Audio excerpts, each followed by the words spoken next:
Before we begin today's episode, we need to take a moment to address a heartbreaking loss within our own off-road family. On New Year's Day, we tragically lost Josh and Christina Gilson to a car accident while they were on their way to off-road in the new year. Josh and Christina were not only friends and beloved members of this community, but also frequent guest hosts on this show. Their voices, their laughter, and their passion for off-roading touched many of us. Josh and Christina had an incredible way of connecting with people, whether they were exploring the trails, sharing their stories behind the mic, or simply being there for others. They brought warmth, generosity, and a sense of belonging to everyone they met. Their loss has left a profound emptiness in the lives of so many, especially for their 3 children who are surrounded now by an off-road community rallying to support them. As we move forward as a show, their memory will continue to inspire us. For those who knew them, and for those hearing about them for the first time, we encourage you to honor their legacy by living with the same generosity and love they showed the world around them.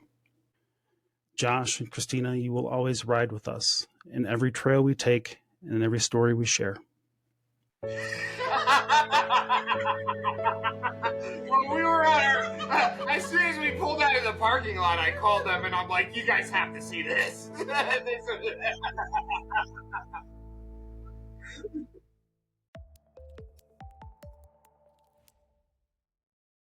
If you're not a member of UPLA, I encourage you to go to our website, utahpla.com, join, or if you can't afford the $25 a year, then at least subscribe to our newsletters so you stay informed because, and it doesn't matter where you're at. If you're in Colorado or New Mexico or Arizona, it doesn't matter because the things we talk about in our newsletters are things that will impact you for your BLM or Forest Service actions or the national monuments. I am Loren Campbell with Utah Public Lands Alliance, and you're listening to the Trailhead Podcast.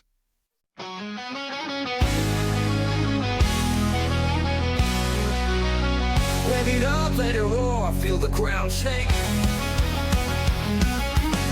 Pedal down, dust flying, no time to waste. The trailhead's calling, engine power on a roll.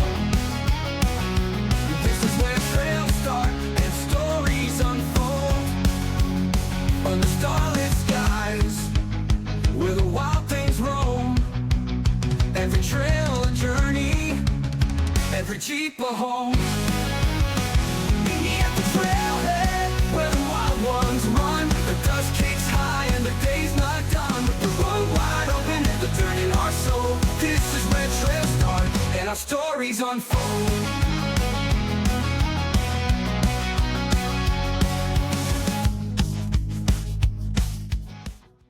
Welcome to the Trailhead, everybody. I am JD, and tonight I've got with me Loren Campbell. Loren Campbell is the president of the Utah Public Lands Alliance, commonly known as UPLA. I think that's the proper way to say that. Is that right? Yes, we answer to almost anything, JD. As well, I think you should probably be real careful about saying that, though. You know the community you're a part of. Yes, I know, and I hear it. That's all right. You're amongst friends here. You're in good shape. I have been asking multiple land use folks to come on the show. It's a great way for them to kind of get their message out, and a great way for, I think, our listeners to kind of get knowledge about hopefully either stuff going on in their area. So listeners that are in Utah, you're going to find this one exceptionally interesting, or if you visit Utah on a regular basis. But I want to we're going to start spreading that around a little bit. So, we started talking with Ben, and now we're going to talk specifically with Utah. And I'd love to get some folks out further on the West Coast, and even folks out on the East Coast. There's stuff going on out there too.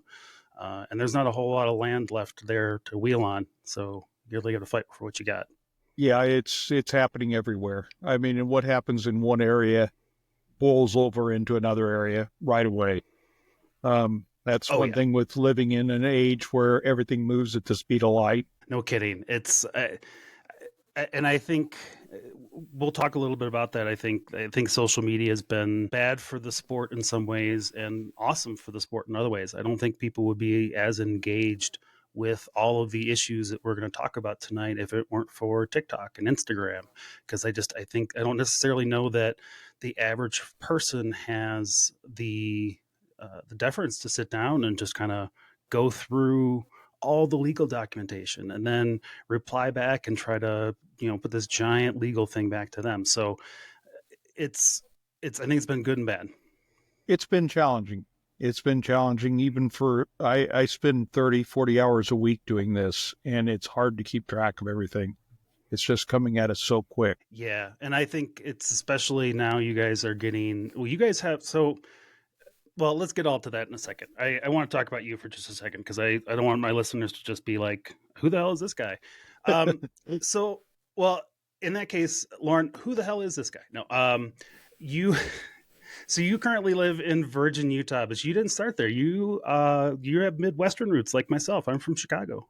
Okay. All right. Yeah. I grew up in Speedway, Indiana, about 2 miles from the Indy 500. So so you're a Bob and Tom fan, or at yes. least you know of them. Yes, I am. Oh, man after my own heart. That's awesome. I would have worn that shirt tonight. That's fantastic. Oh, and I've got a All for Fun shirt on.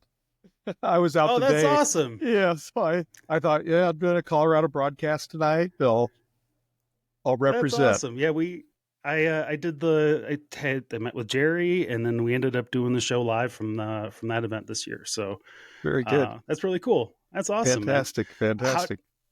So, all right. So Indianapolis to Virgin, Utah, I know that there's probably decades there in between those two things, but how did you end up in those two places? Yeah. So I came out to California to visit one of my best friends. He'd transferred school from Bloomington out to San Diego State, came out to visit him. I'd never been to California before, stayed 2 weeks. We scuba dived, we snow skied, we did some rock climbing, and I went back and told my boss that I was leaving. So moved out to California and lived there until 2017. And I retired in 2017. I was a car dealer. So my last 10 years, I had a Jeep Chrysler Dodge Ram dealership in Redlands, California, just outside of San Bernardino and the San Bernardino National Forest. So that's really when I got back into off-roading, was when I had that dealership, and got very involved with the land management when I was there with the National Forest, was meeting with the forest rangers almost every couple weeks, it seemed like, trying to keep the trails open.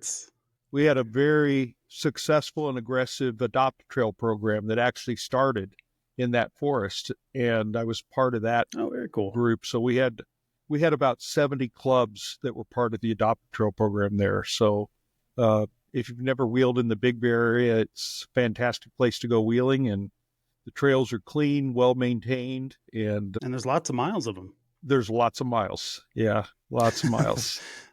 So then I retired, moved to Palm Desert for a few years, and then we decided to move to Utah. And we've got a lot of friends that had already made the move. So when we moved here, we had some of our best friends were already here, and absolutely fell in love with it. The same experience that I had when I first came to California. There's so much to do here. And so that's kind of what happened. I feel like, especially those of us from the Midwest, when we're kind of somehow either through vacation or a work trip or something, you're extracted to the West Coast in some way, shape, or form. You end up falling in love with it. And I mean, that's how we came out here for 2 weeks for a work trip for Colorado, and 10 years later I moved out here. Yeah. And I love it. It's absolutely gorgeous. Yeah. I can't get away from it. So now, when you moved to Utah, had you wheeled in Utah a lot, or was it just kind of a place? I've been up here visiting, and some of my best friends was Larry McRae that owned Poison Spider. And actually I built a house in his neighborhood.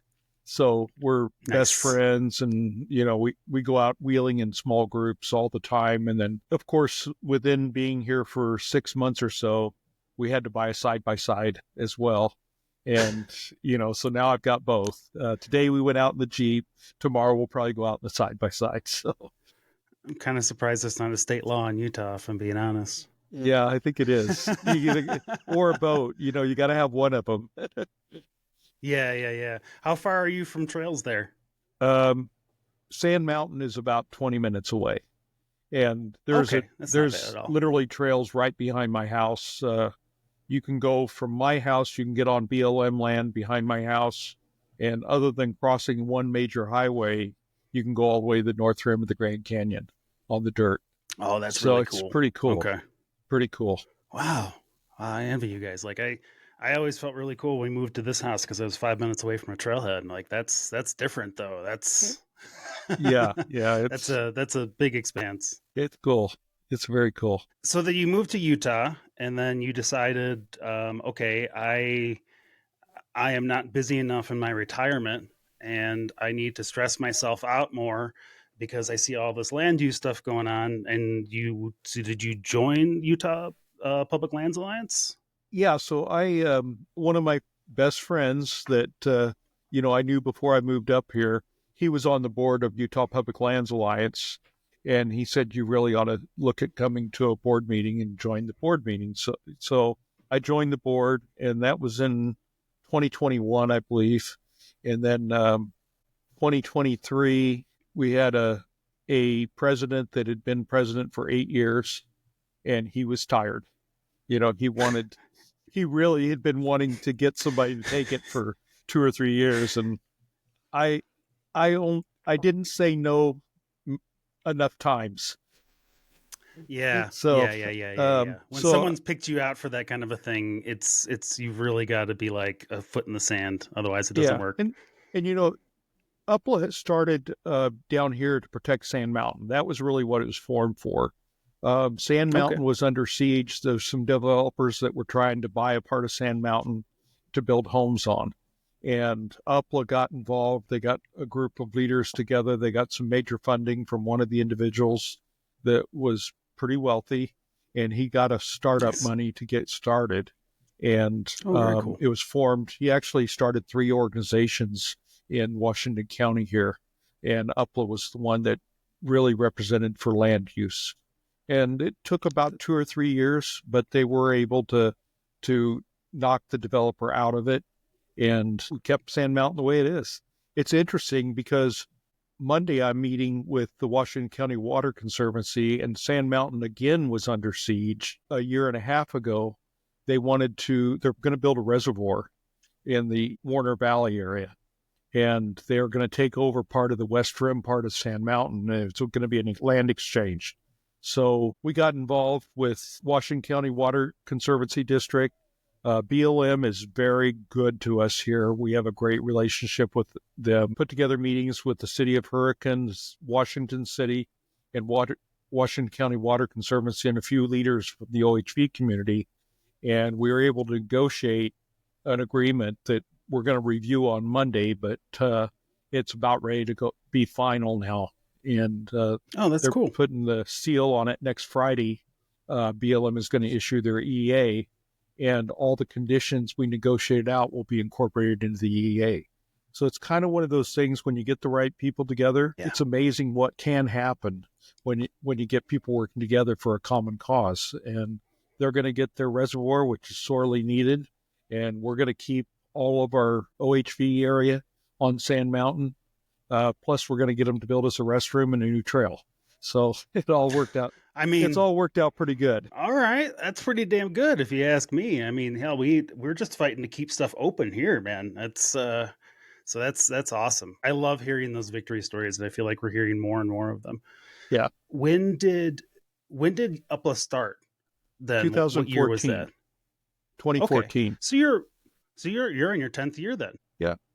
And it's up until I took over as president, it was primarily just Washington County. They really focused all their efforts on Washington County and Sand Mountain and the trails around Washington County. And our charter was really to protect all of Utah. And I saw what was happening with land managers closing down trails, closing access in all kinds of different ways. And that was one of the conditions I laid out to the board, as I said, if I'm going to take this on, we have to expand out. We really have to branch out and cover the whole state, because what affects one county is going to affect the next one. And so they said I was crazy for wanting to do it, but we've done it. We're getting out there. And the other thing is we wanted to bring in other sports, because we primarily started out as a Jeep 4x4 group. And I said, that's not going to work either, because we've got to bring in a lot of other motorized OHV, side-by-sides, ATVs, dirt bikes, everything. And now that's actually morphed into non-motorized, because we've realized that the mountain biking community, equestrians, they all have to be represented too, because the actions that BLM has been taking is affecting their trail access. They're closing down their staging areas. Moab, when they closed all those trails a year ago in Moab, the mountain bikers were really distraught this year, because now they have another 40 miles on their ride from where they can drive to. So it's affecting a lot of people. And so we're trying to branch it out, to try and get more people together, because that's really our motto, is together we can win, but we can't do it without you. And that's all the outdoor recreationists. If we don't find a solution, the government is going to find us for us, and we're not going to like it. So it's something we preach on this show. There's legitimate beefs that people can have with different kinds of users, and whether or not those rise to the levels that the complaint levels that we see people complaining about it is a different story. But regardless of how you feel about ATVs, or regardless of how you feel about Jeeps, or regardless of how you feel about e-bikes, all of these decisions impact all of us. And they've done a good job to date of trying to fracture us as user groups. Yep. And they've done it. And we spent the last 30 years with our head in the sand. And I think we're just starting to wake up. We're getting there. And I was there too, until I bought a side-by-side. Once I got my side-by-side, I saw a little bit different world. And, it realized how much fun that was as well, and how they needed to be protected too. And there are problems with every community. Every user group thinks they are the absolute solution. But again, we just got to work together. We got to find a common ground. We all like the same thing. We're all going after the same thing. We're all using the same, a lot of times we're using the same trails. We're dealing with the same management agencies. We're dealing with the same, governmental bodies that are governing these lands. And if we're all better to come out on top if we work together on it. So I really like hearing that kind of stuff. And so it's kind of nice to hear you taking it. Impressive that you wanted to take on Grand County as part of your troubles. I feel like that was just shooting yourself in the foot, though, Loren. Well, Grand County's a different. I did go to one meeting up there in Moab, to a city council meeting, and boy, I'll tell you, they are some messed up people on the city council and the county commissioners, all of them. But I believe with this last election, I think there's been some changes that in both the town and in the county. So I believe that that may actually help. I haven't actually looked at the election results, but that's just what I've heard. I think some of the ones that were really hurting us are out. Well, we'll put that as a follow-up item for the next time you come on the show. Very good. After it gives everybody a chance to finalize results too, especially small races can sometimes can take a month or two before they finalize all that. Are there any other organizations like yourself in Utah? Oh, sure. There's quite a few. And what we've tried to do is we've tried to just facilitate communications between multiple organizations. So Utah Four-Wheel Drive Association, there's lots of great organizations. There's an ATV, Utah ATVs, and kind of what we've done is we've expanded our board. We were previously limited to 12 members, and we increased to 20. We're currently at 15, but one of the things we want to do is we want to spread out geographically. So we've got people from Salt Lake City area, from Moab area, and then also different sports. So right now we've got a Okay. couple side-by-side people. We've got dirt bike guy. Finally got a guy that can do video for us. So it's just we've tried to There you go. diversify the board to get more talent and more viewpoints, and that's really worked. We've still got about 4 or 5 positions on the board that we're trying to fill. I'd like to find somebody from the equestrian community, and I'd also like to get somebody from the mountain biking community. So I think I've got the mountain biker, and I've been working with backcountry horsemen. I think we're going to be able to get somebody from backcountry horsemen on the board, which will be great. That's awesome. Then I think we have a very wide community that when we speak, we can try and speak with more of one voice rather than everybody against the other one. 100%. I think that's the way to go now, to that same point where we're kind of, all these user groups are kind of pitted against each other. As we start to come together, we just get stronger and stronger every time we have these kinds of conversations. And every time that you guys work with the Blue Ribbon Coalition or you work with somebody else local doing something else local. So it's, 100%. Yeah. So you guys, and what is your guys' big purpose outside of, like, if you had your overall mission statement? So it's morphed a little bit. The mission statement is still the same, and it's still a good mission statement. We have not changed it one word on it in the 10 years that have been in effect, and it's to protect access for all users throughout Utah. So that's really the mission. And what we got kind of stuck in for the first 7 or 8 years was we focused strictly on Sand Mountain. We had great relations with the BLM office here in St. George. And so it was pretty easy to get things done with the St. George field office. And we didn't have any need to really get too involved around the state. But now as we're getting into their field offices, different personalities, different interests, and it's more challenging. But what we did for those first years is we focused on improving Sand Mountain. So we worked with Desert Roads and Trails Society, DRATS. We worked with them. We got 2 composting toilets installed on Sand Mountain, which has been a phenomenal asset because the mountain stays clean. And those have been very low maintenance and great assets. And we funded those, built them. We worked with Desert Roads and Trails. There was a staging area that many people use called water tanks. We renamed it, moved it across the road. Now it's called Waddy's Corral. It's 5 acres in size.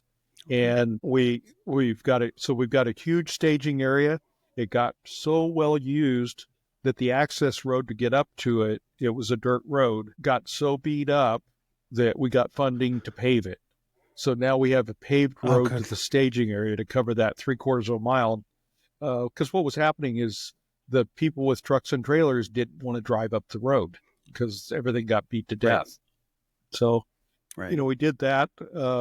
I think that project was about $700,000 to get that done. And then currently we're working with BLM on a campground. So it'll be a dispersed campground because we're going to lose some of the free camping that was done over in the Warner Valley area where they're going to put the reservoir. We're going to lose that in a year or two. And so that was one of the things we started working on with BLM. And now they've just now got funding to start a 20-acre campsite right across from Waddy's Corral. But we're trying to get less involved in projects because Desert Roads and Trails has done a great job on managing the projects, and we will help them with funding. We'll help them in any way we can, but we let them run with the project. So we're really more focused on just keeping trails open. Okay, so you're doing a lot of the education piece, and then I assume you guys are involved with litigation and all that stuff too? Yeah, and we don't actually directly engage in litigation. But we support the people that are doing the right things. And top of the list is Blue Ribbon Coalition. They are absolutely doing a phenomenal job on protecting our access.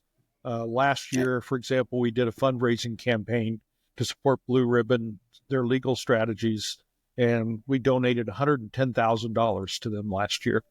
So it's just crazy. And we're going to be a sustaining member to help them in their efforts going forward because it's going to be necessary. Yeah, 100%. I think Blue Ribbon has kind of set themselves up to kind of be that national kind of clearinghouse for the biggest of the biggest issues. But we still need, like we said earlier, these smaller groups that know what's going on locally. You know, I know what's going on here in my backyard. You know what's going on in your backyard, and it's really incumbent upon us to make sure that we're staying involved, because they love releasing this stuff to nobody. They love releasing it so that nobody ever sees it. And if you're not paying attention, then the next thing you know, they're putting up an apartment complex next to your house, and that's what they do. I'll tell you a little short story. On the Warner Valley, where they were going to build the reservoir, that was a land exchange that really was not well known. Somebody from BLM called me and said, "Do you know about this?" What? What are you talking about? And so we started getting involved with it, and we'd started having contact with BLM, and actually started the conversation with the city of Washington, the city of Hurricane, to talk to them about it. And then all of a sudden on a Thursday, we get a notice that they're opening, they're having a public meeting on Tuesday, 4 days. And we got a hold of some of the contacts, and it was a rainy Tuesday evening, and we had 800 off-roaders go to a public library in St. George and crowded this public library for fantastic. 2 or 3 hours. And what it did is it set the stage, and it really let all the government leaders that were there from all the municipalities and BLM and Water Conservancy that this is a big community, and we're really engaged when it hits close to our heart. And I have no doubt that meeting that night, on that rainy night, we had the news there, and that's actually what got us involved in getting news coverage.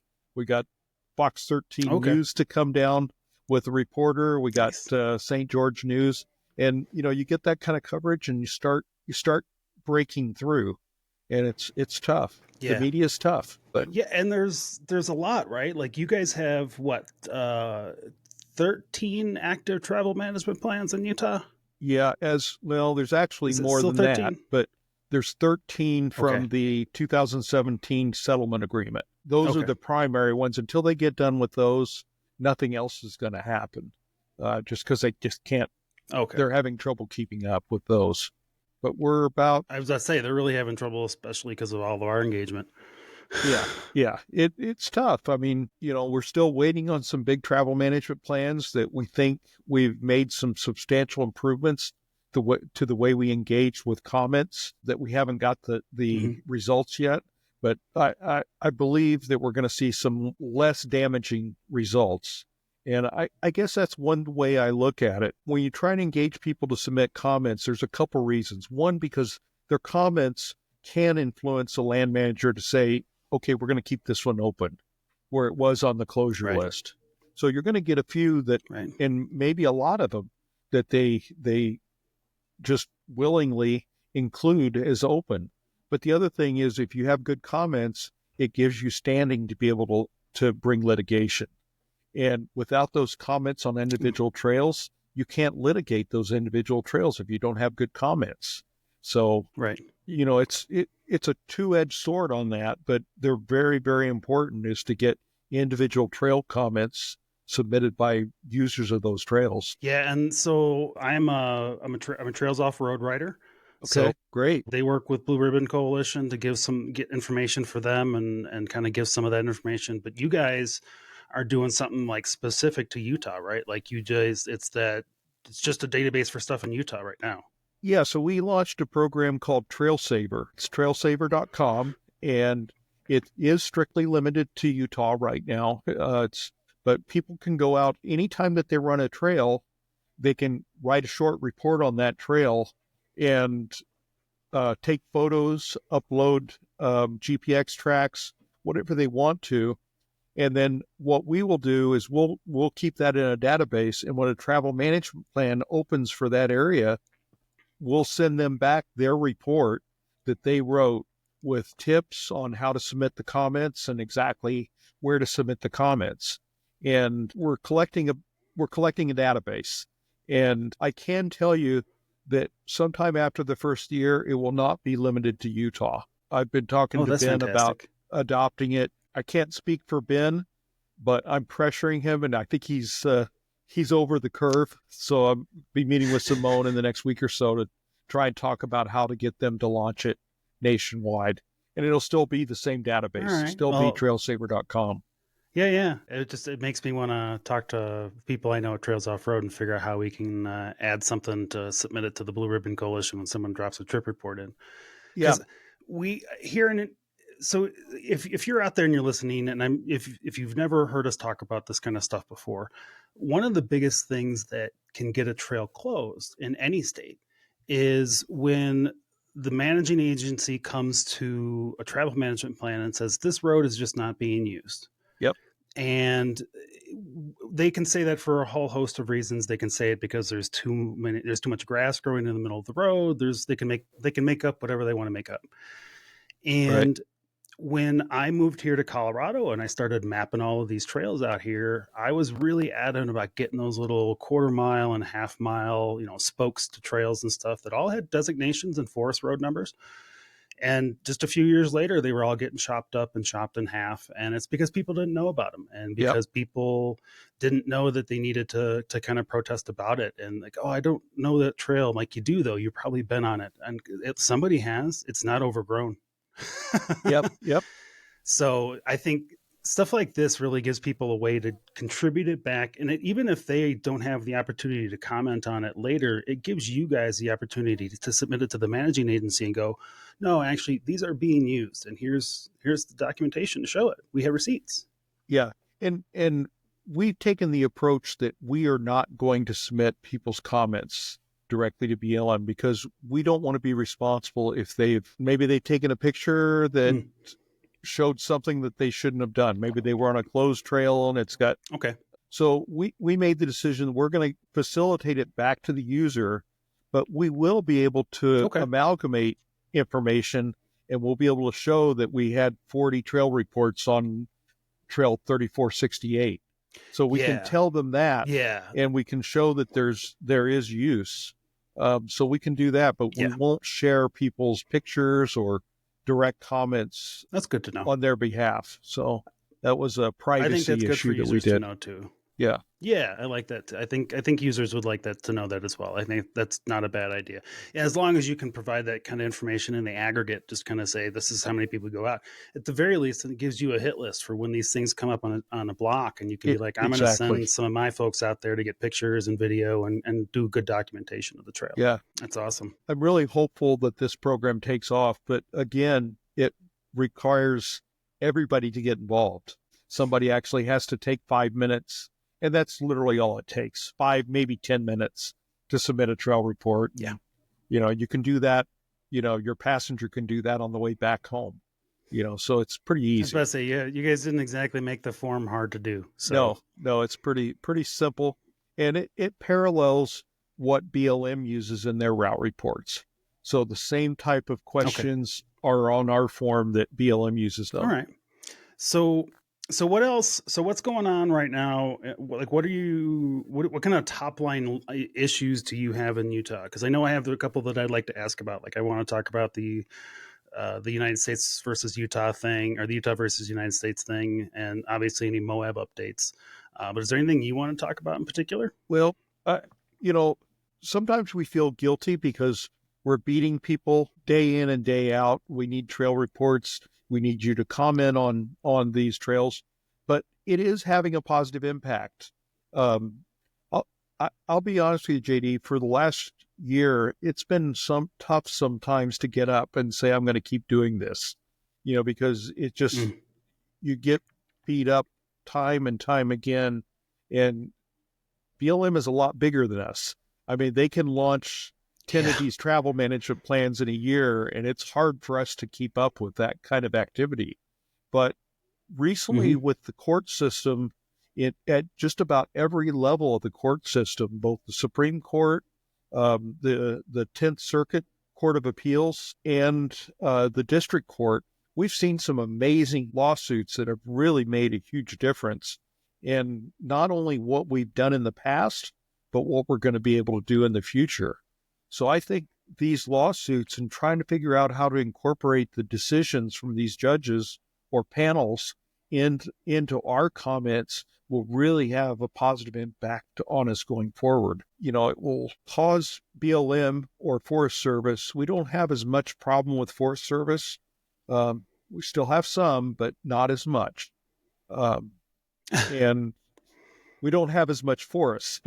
We have more BLM land here. Fair enough. So that's Okay, yeah. probably the reason. So the lawsuits, you know, we had 3 big Supreme Court decisions that have been rendered in the last year, Mm-hmm. 2 years. West Virginia versus EPA was one big one. Loper Bright versus Raimundo was just entered this June. And that wiped out the Chevron deference, which has been used in thousands of cases to cause the courts to say, no, we're not going to hear this because the agencies are the experts and they have to be recognized as the experts in all these matters. And they said, well, it's whatever the agency said, as long as it seems reasonable, we have to accept it. We don't need to hear your side of it. So getting rid of Chevron deference was a huge win. And then there was another one that is kind of interesting. Corner post versus the Federal Reserve. Yeah, Federal Reserve.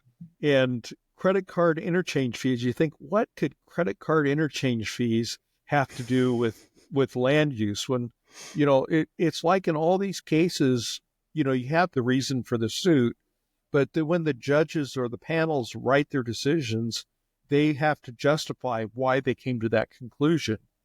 And in Corner Post, the decision they made is they made a landmark decision that redefined when the statute of limitations starts. Statute of limitations is often a bar to having a suit dismissed. They'll say you waited too long to file, you were outside of the APA guidelines, so they'll dismiss the case, and they have to because that's the legal standing.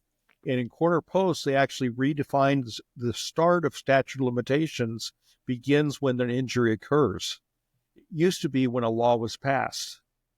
So if the law was passed 10 years ago, there's no way you'd be able to litigate based upon that law. Right. Now we can, because if they close an area and it's based upon a law that was passed 10 years ago, we at least have a fighting chance to have the suit heard.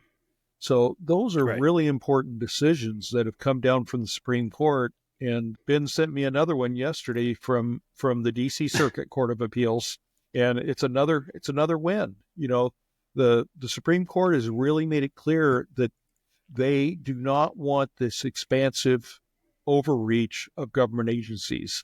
They want to really draw it back to what was authorized by Congress.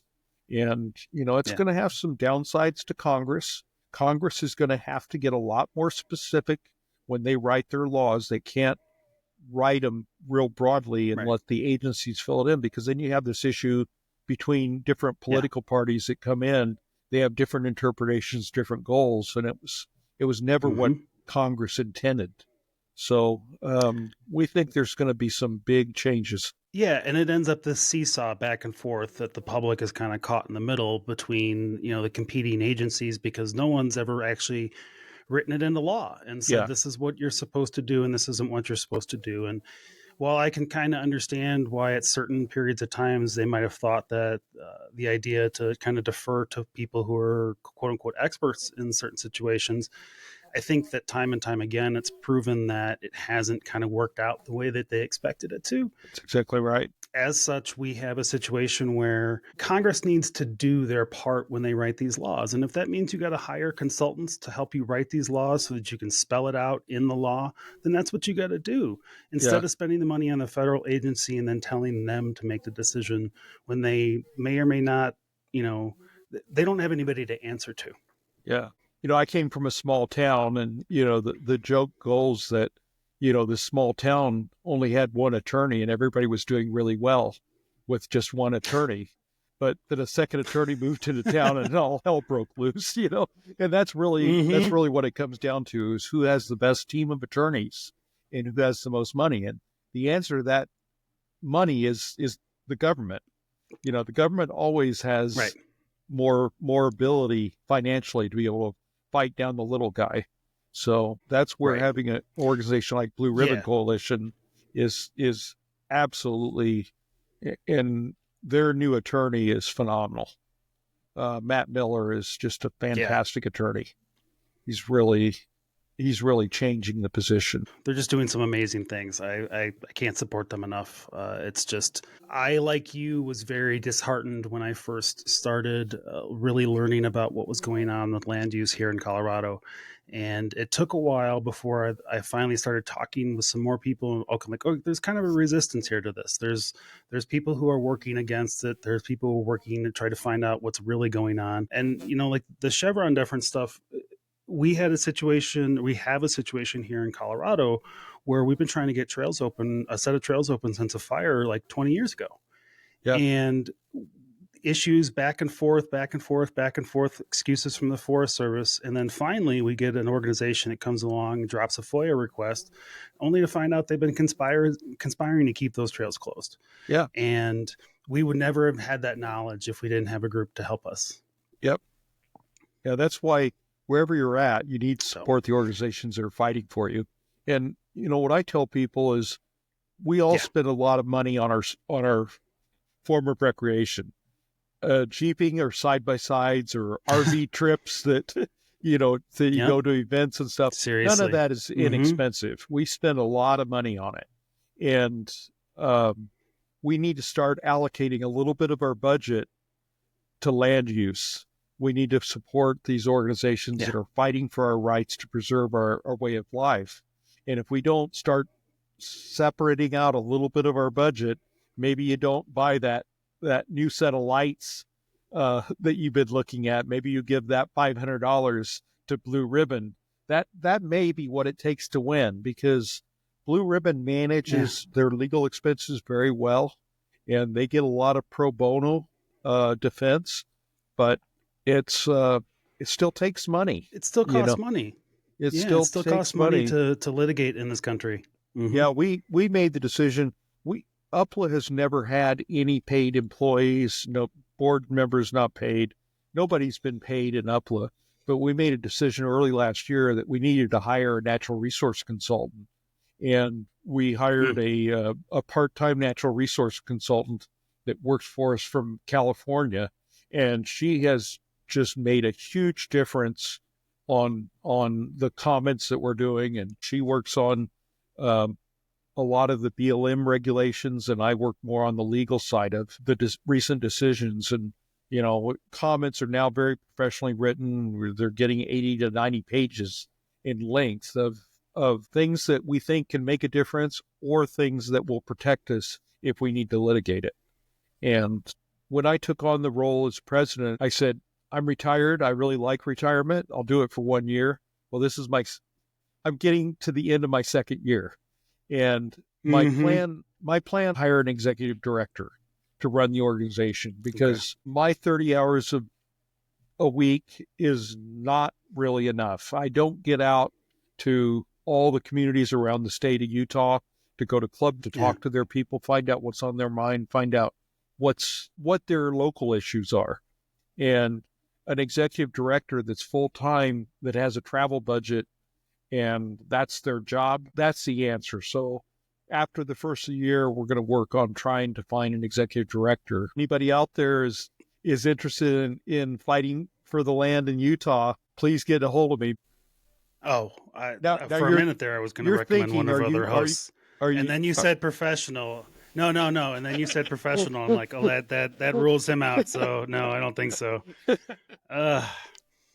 There's lots of actually, people. No, he probably would. I will bring it up to him. Yeah. Okay. All right. Hey, yeah, but if you're interested in it, it's something to get involved, and that's one of the best ways to honestly, Ben Burr coming in and kind of becoming the new director at that point, like he really kind of invigorated new life into the organization. And I think that in this day and age, you get the right folks involved, and it can be a breakout thing for you and the organization and the impact that you guys have. I agree 100%. I was not a big supporter of Blue Ribbon Coalition 5 years ago, but now I am. I didn't know who they were 5 years ago, if I'm being honest. I knew who they were, but now that I know. Yeah. They didn't have a good reputation when I first heard of them. I'll tell you that. Yeah. Same here. So And organizations do that, Oh, they ebb and flow. Yeah, 100%. Like, and I'm not knocking on anybody who was there before, before my time, so to speak, at working with the Blue Ribbon Coalition. But it's just that I think times changed, and it required somebody to come in and really kind of take that reins, and he did that. And I think that would be awesome for you guys. That would be great, especially to take some of that burden off you. And there's other issues too, like in the state. We've had a problem with special event fees at Sand Hollow State Park. And so I organized a meeting with the director of state parks, the director of law enforcement, the DNR director was there. And we sat around for a couple hours, kind of talked about the issues with fees, because the fees for some of these events have doubled or tripled in a year. And I'm not talking about small amounts. I'm talking about going from $60,000 to $180,000 for an event. And that's really, and that's one of the best resources we have to communicate with a lot of people about responsible land use, what it means to be responsible in the land. And we talked a little bit earlier about side-by-sides, UTV community. I think one difference that I see coming up from the Jeep community is I had mentors. I had people that had been Jeeping for a long time that I came up with in clubs, and they taught us what it was about to be responsible on the trail, to give back, to volunteer, to do trail work, those kind of things. And I think with the side-by-side community, it's so new that they haven't had that time to develop that kind of a following. And we've got some great people in the side-by-side community that are clubs that are fantastic, and they're doing all the right things, but it's getting people to join those clubs is challenging now. A lot of the younger generation, they don't want to be a joiner. They just want to go out and do. And so these special events are really, really important to us to be able to reach those people that don't want to be part of a normal club organization. So we're fighting hard for them to try and keep those fees in the realm of possibility. I mean, how many people, either listening to the show or just in general, if I'm being honest, how many people met you because you were walking from lineup to lineup at Trail Hero this year? Yeah, and quite a few. But it takes 6,500 vehicles in one place to let you kind of do that and get that kind of exposure and hand out all those stickers and really make people aware of what's going on locally. Yeah. And actually that's the first time I did that was at Trail Hero, where I walked down the lineups, and it was probably some of the best time I think I spent talking to people at any type of event, just small groups, 25, 30 people standing around for a trail leaders meeting, and for 3 or 4 minutes, they listen and they want to hear what's going on. And it's good right now because we have some positive news rather than, death is at our door. And, that's, it's made the advocacy much easier these days. It really has started to break through. So we're excited about that. Well, I think people get, they get beaten up and they get loss after loss after loss. And at some point they're just like, all right, forget it. I'm just going to go out and enjoy it while I can. Yep. And while I can kind of understand that reservedness at some point, I too am a cynic at times. I think that there's a critical mass has occurred where there's enough of us now who are aware of it. There's enough of situations like you where you're kind of telling people like, hey, this is what's going on in the state. And then they come up to you and like, yeah, I get this is going on by me. And it helps this dialogue where we're all sharing information like we weren't sharing before about this very, important. It's a super important subject for us. Yeah. And if they keep closing down trails, I've talked about this with Ben. I will keep hammering this one home. It is their goal was % of trails closed in Moab when they started that process. Mm-hmm. They got 30%. Yep. Because their goal, and they don't care what the actual percentage is, as long as it's a gain in the right direction. Because in 4 or 5 years, they're going to come back and say, well, now you got to close 10 more %. Right. Now you got to close 20 more %. And it's just this numbers game that they've been playing for so long, and we're just done. We don't want to play it anymore. Yeah. It's just like the Dingle Act, which was up in the San Rafael Swell. The Dingle Act was passed to try and strike a middle ground legislatively to protect some of the areas that the hardcore conservationists, because I believe all off-road, the whole OHV community are conservationists. We all want to protect the trails. We don't want to see trash on the trails. We don't want to see abuse happening. We're conservationists in a different way. And the Dingle Act was supposed to be striking that middle ground, but so we gave up a lot of land as part of the Dingle Act. And, then we get the Moab decision where they start closing all these bordering trails that were guaranteed in the Dingle Act that wouldn't happen. And so it's I think to a large extent, we're now starting to hold BLM and Forest Service's feet to the fire. When they make a comment or they make a decision, there's people watching it. There's people watching that. We're keeping track of the comments that we're making and making sure that we get responsive answers to those comments. And if they don't reply responsively to those comments, that's grounds for litigation. So, we're getting smarter about it. Yeah. And that's what the other side has done. Yes, 100%. I hate SUA, and I hate SUA. But they have been very, very good at building an organization and being able to build a dialogue. And a lot of their stuff is completely false. They do a lot of things they shouldn't do, but they've been successful at it. And I got to give them credit for that. And I look at what SUA has done to try and figure out what UPLA needs to do to beat them at their own game. Yeah, just don't delve too far into the propaganda wing of things, because that's where they get in trouble at. Because here's the thing. I think that they have a lot of high dollar donors, and I think that they have a lot of people who think they believe in SUA and what SUA stands for. But I think that when you start looking at what they're doing with the dollars, you understand why you can have 800 people show up 4 days after you find out about a meeting, because nobody from SUA is not getting 800 hikers to show up to defend a trail. Yeah. They're just not. Yeah, absolutely. So, and I think that speaks to the organic nature of it. I think that speaks to the actual engagement number, not just whatever they're telling you on paper. This is what our membership numbers are. Your membership numbers mean nothing if they're not showing up to tell lawmakers and decision makers what they want.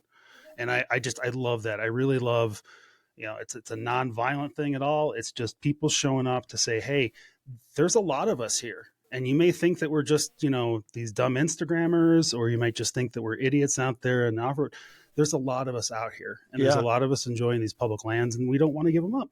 And we really need to get better at telling our story, because we've done a tremendous amount of work to preserve trails, to work on trails, to work with land managers on trying to build the facilities they need or the improvements they need. But we haven't done a very good job at communicating that story to the public. And that's one that we're working on, but everybody needs to pitch in on that. And, if you're doing a trail cleanup project or something, invite your media, invite your TV station. That's a really good point. Yeah. The other thing is, one of the most effective things, I heard this from two people at BLM in Utah, the state director and also the travel management planner for the state. I asked them the question, what can we do that would make a difference in a field office to influence their decision on these travel management plans? And they both said exactly the same thing. Invite everyone from the field office to go on a trail ride with you. If they can get permission from their boss to go out on a trail ride, and you get to spend 5-6 hours in a Jeep or in a side-by-side showing them what you love about the sport and how you take care of it. You can show them the projects that you've done. You can talk to them about the conservation projects, the training projects that you've had. Those are the best times. I mean, the best you're going to get with somebody from BLM is a half-hour meeting. That's it. And you're going to get 10 minutes of talking time. So if you can have somebody sitting across in the passenger seat for a few hours, great thing. And I thought that was really That's an amazing a idea. great suggestion that they offered. And so we've been doing that's that. a great idea. And they love Okay. it. They say, when can I go the next time? Yeah, I imagine so. Like, I know a lot of folks in these offices, they don't necessarily get a ton of opportunity to get out and see the land that they're supposed to be managing. Exactly. And if they might not have the vehicle, especially some of the harder stuff that, say a stock pickup truck, can't get to, they're not getting out to it if they don't have a rig of their own. So that's I like that, an adopt a ranger situation. I like that a lot. I like that. I might coin that, adopt a ranger. You're welcome to use it, my friend. You're just tie it into the Trail Saver program. We'll just have one place to go for all of it. They can sign up for it. We'll make it like a dating site for off-roading. There you go. So I wanted to touch base about at least one thing, legally, in terms of kind of understanding a little better. Can you kind of talk about the RS 2477 road situation and how that's kind of playing out by you? Yeah. We just had a major decision by it. We have a case that's been in the courts for years. It's called Kane County versus BLM, and Kane County, now it's Kane County 1, Kane County 2, Kane County 3, Kane County 4, because they keep adding to the case and they all get bundled together. So there's a judge, federal judge, Judge Wattops. BLM just made a motion to have all the claims against the 12,000 claims for RS 2477 roads dismissed, which is kind of normal thing. They always ask for the moon in the sky. And usually they get told no. Well, the judge told him no, but he wrote an 83-page decision that goes into great detail about why he said no to this motion. Now, this is not a judgment in the case yet, but it really reveals what the judge is thinking and how he's going to decide these cases.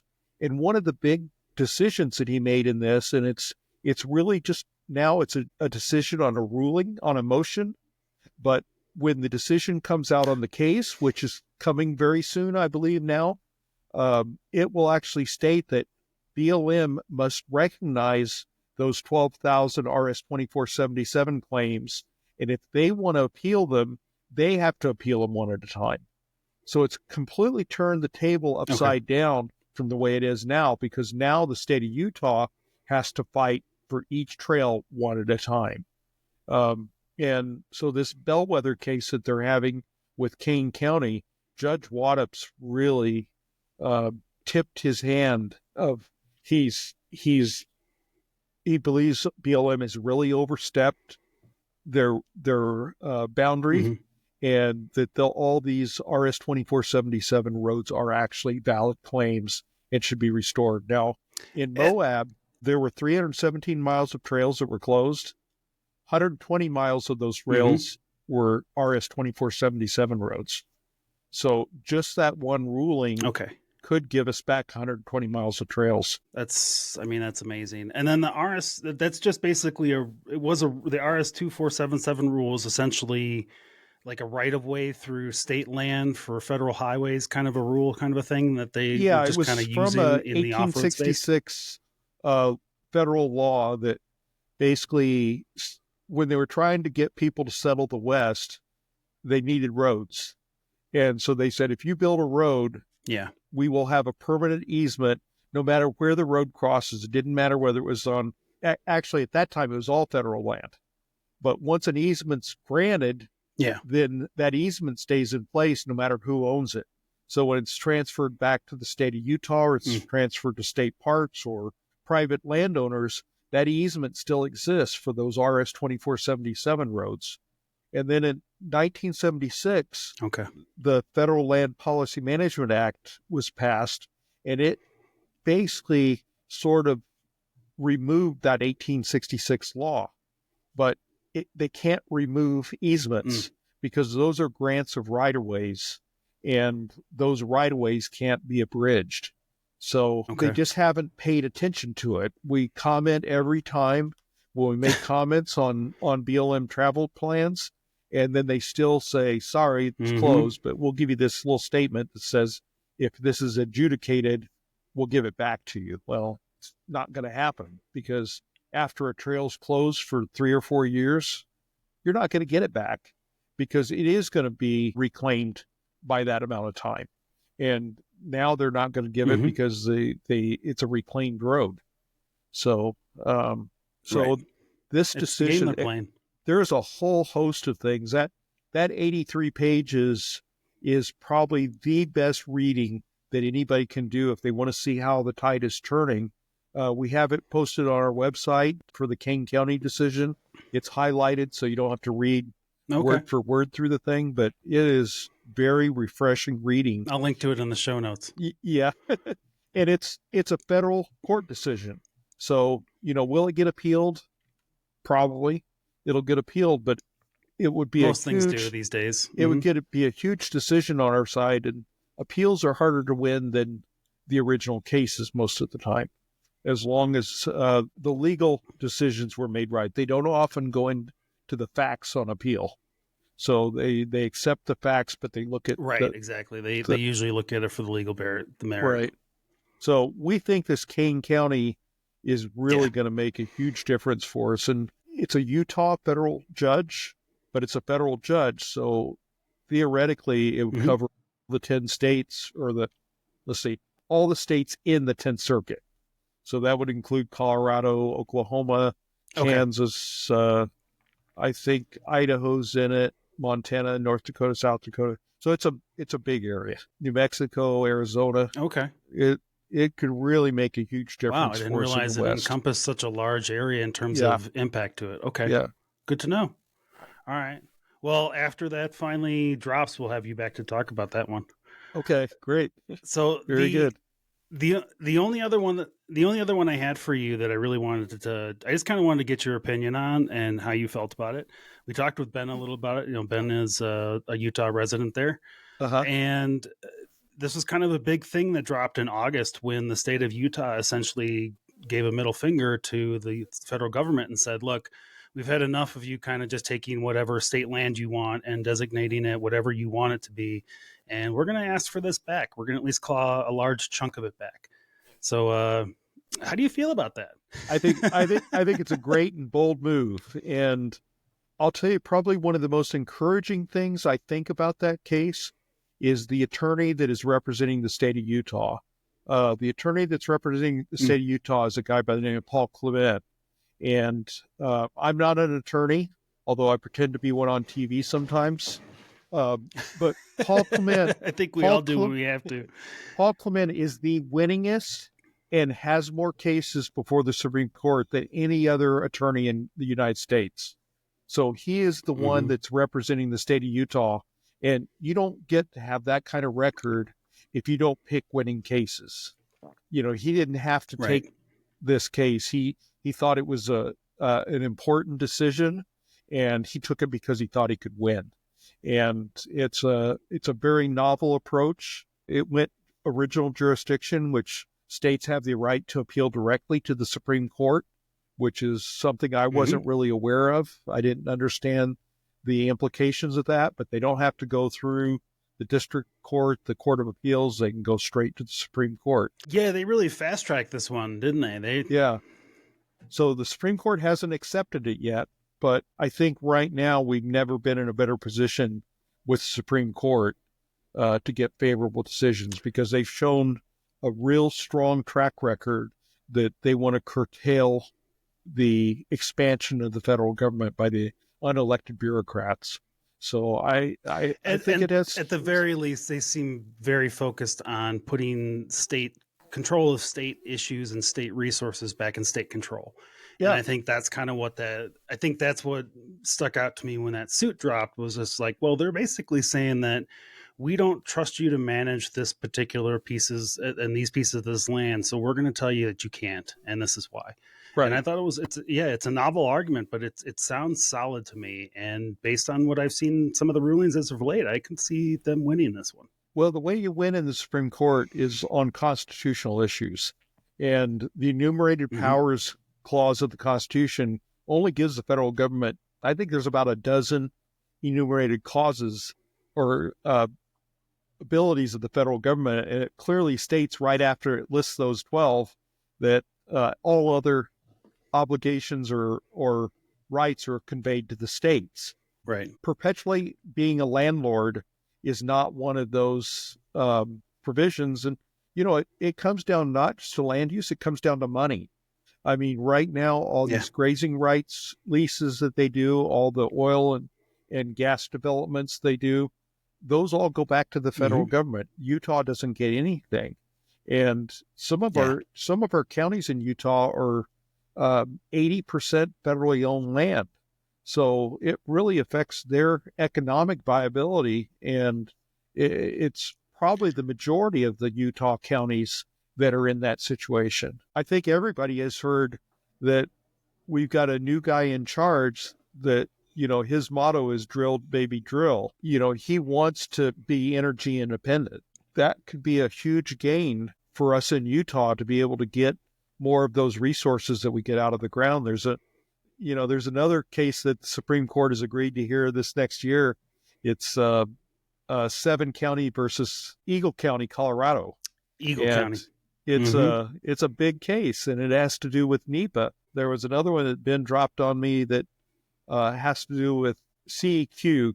CEQ is the Council for Economic Quality, and they basically set the rules for all the NEPA standards. This decision came out of the D.C. Court of Appeals, and it basically says that CEQ has no enforcement authority under the laws that Congress created them.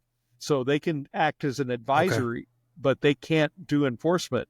So all these CEQ rules and all these NEPA rules are based on, it sounds like they're going to go out someone the window. Who doesn't have the authority to do it. Yeah. So we don't know how that's going to shake out, but it's another sign that the Supreme Court says smaller government is the answer. We don't want the federal government to keep growing. And it's another example of a case that doesn't actually involve off-roading that could have a significant impact on off-roading. Right. Like that's all about oil lines and railroad lines. In fact, I think the catalyst to that was a railroad line that they wanted to put through that area. Yeah. And they made some of their arguments were really crazy. They talked about downwind effects that would affect Colorado, but they also even talked that the NEPA study should have studied the Gulf Coast area because that's where the oil that they were transporting was going to the Gulf Coast to be refined there. So it would have an impact, a NEPA impact on the Gulf Coast. Well, that's getting a little deep, that they have to do a study to analyze what would happen, 1,500 miles away from some other process. So that's kind of where we're at right now. But we're in a good position with the Supreme Court we have. Tape. Yeah.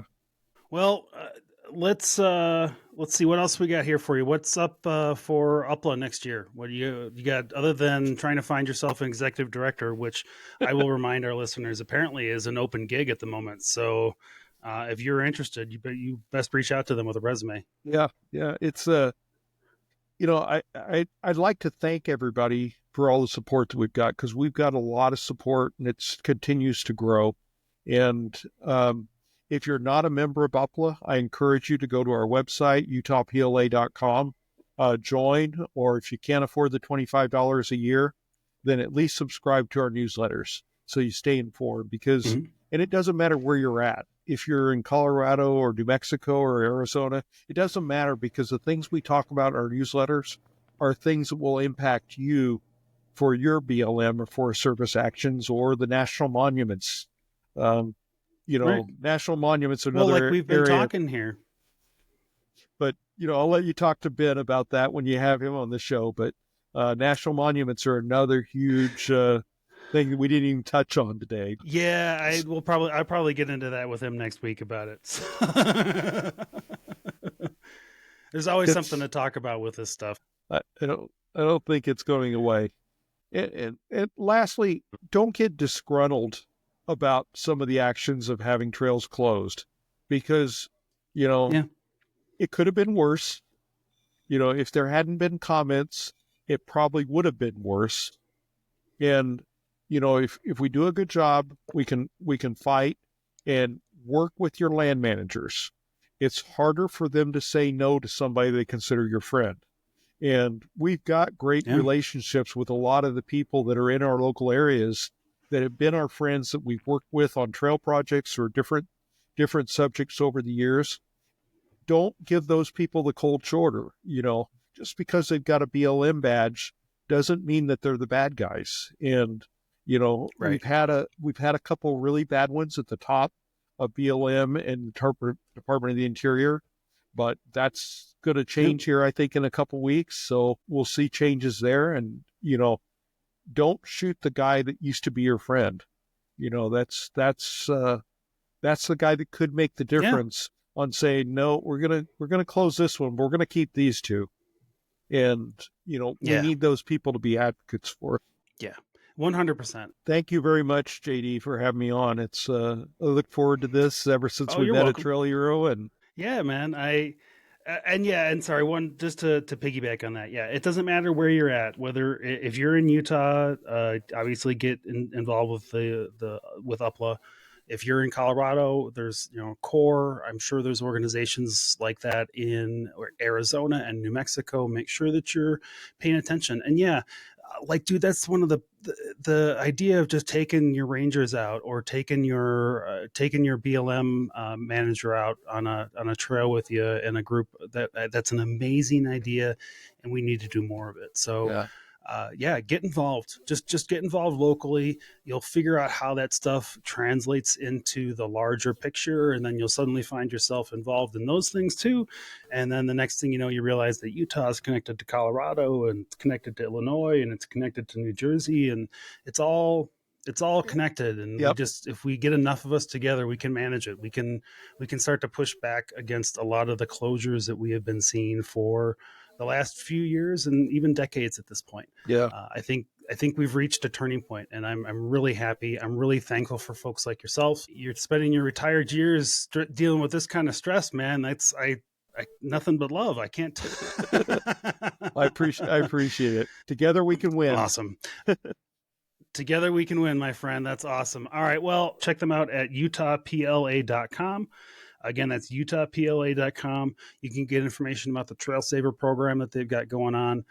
If you run into them at an event, I am sure that Loren will give you a sticker to put on your Jeep with a QR code, and they'll take you right to where you need to go and drop that information. It takes a few minutes. Just drop the information in, and they'll do the rest. They'll reach out back to you when it becomes important. You're going to give them information and the Blue Ribbon information, Blue Ribbon Coalition information to help them keep your trails open. Very good. So check them out and become a member if you're local. Especially if you're local, become a member. If you're out there and you wheel on a regular basis, at least become a member. Just so Utah is one of those special places. It's like Colorado has its own kind of unique thing, and Utah kind of has its own kind of unique thing, and California has its own kind of unique thing, and all of it requires our protection. Yeah, and we'll take donations, we'll take houses. I'll make this commitment to your listeners right now. If somebody donates a house to us, we'll split it with Blue Ribbon Coalition. How's that? That's awesome. All right. Well, it's on video now. I'm going to hold you to that, my friend. All right. Seriously, people, they donate cars and boats and all kinds of stuff to Goodwill. So we've had some cars donated. It all helps. Seriously, I don't want to turn you guys into a cars clearinghouse, but if you're going to do that for Goodwill, man, send it to UPLA. Yeah. If they're willing to get rid of that car and use that money to help keep your trails open, then whatever works, man. Pass the bucket around. Whatever it takes, man. And you're more than welcome to come back on the show anytime, Loren. I really appreciate you coming on to talk about this stuff. Very enjoyable. I love wheeling in Utah, and I really love what you guys are doing out there. So thanks a lot. And check out utahpla.com. Use the Trail Saver app, and we'll see you next time at the trailhead. Very good. See you then. Take care. I'll grab it on, ventricle.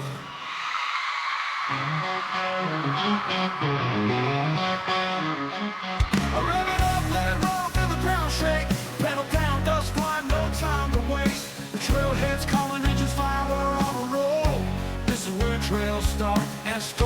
unfold. On the starlit skies where the wild things roam, every trail a journey, every jeep a home. Meet me at the trailhead, where the wild ones run, where the dust kicks high, and the day's not done. With the road wide open, and the dirt in our soul, this is where trails start, and our stories unfold. When the trail gets tough, we crank it up, dig down deep, yeah, we never stay stuck. Jeeps on the ridge, friends by our side, off-road family, it's one hell of a ride. The rigs keep rolling, the days weren't thin, gonna tell our stories round the trailhead again. Meet me at the trailhead, where the wild ones run, where the dust kicks high, and the day's not done. With the road wide open, and the dirt in our soul, this is where trails start, and our stories unfold. Meet me at the trailhead, where we roam, where the trails start, and stories unfold.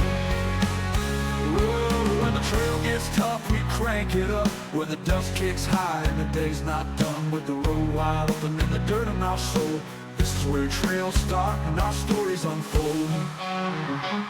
Oh, where the trailhead start.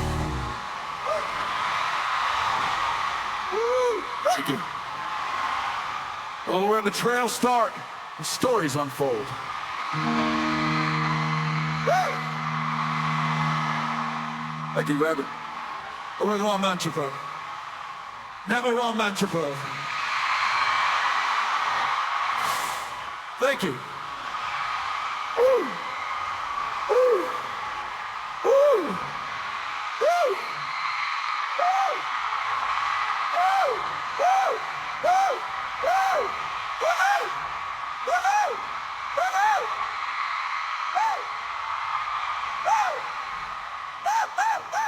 Meet me at the trailhead, where the wild ones run, where the dust kicks high, and the day's not done. With the road wide open, and the dirt in our soul, this is where trails start, and our stories unfold. This is where trails start, and our stories unfold. Woo! Woo!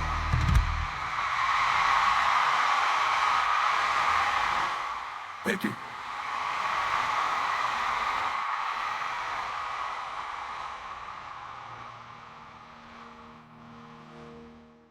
Hello, trailheads, and welcome to the Trailhead. Before the trails start today, we need to have a short safety meeting. Off-roading is an exhilarating but inherently risky sport. The insights and opinions that are shared by our hosts and any experts or guests on the podcast are intended to inform and inspire, not replace professional guidance. The Trailhead guests, partners, and any sponsors are not liable for any actions that you take based on what you hear. It is your responsibility to seek professional advice and make informed decisions, especially when attempting potentially dangerous activities. Always check current trail conditions and comply with local laws and regulations. Off-roading requires careful preparation and respect for safety, so ensure that you're well prepared before hitting the trails. And now that that's out of the way, buckle up and let the stories begin.